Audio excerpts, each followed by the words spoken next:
Večera Đakova spomenuti, naglasiti? Evo, mislim da smo sve rekli.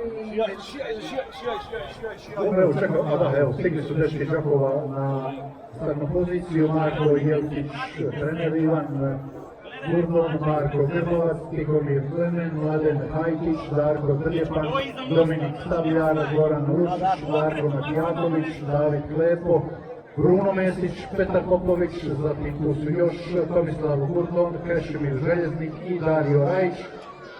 Momci, sretno slušajte upletke kapetana, priprema pozor kreni, a sa razglasa službenog pratit će vas vaša lađarica Marija, jel Marija?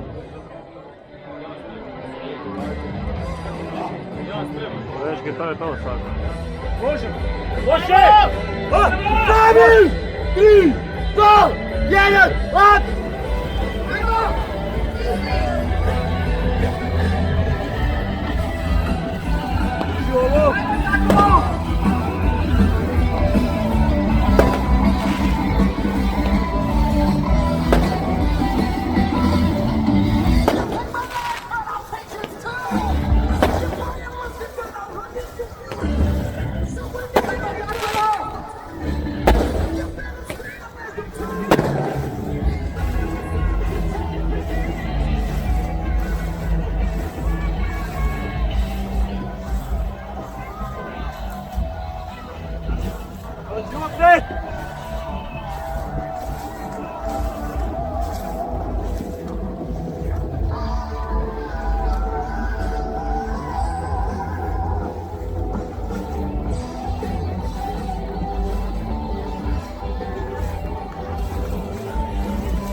Dakle, Đakovo se sada peto s vremenom 1.27.612, 1 minuta 27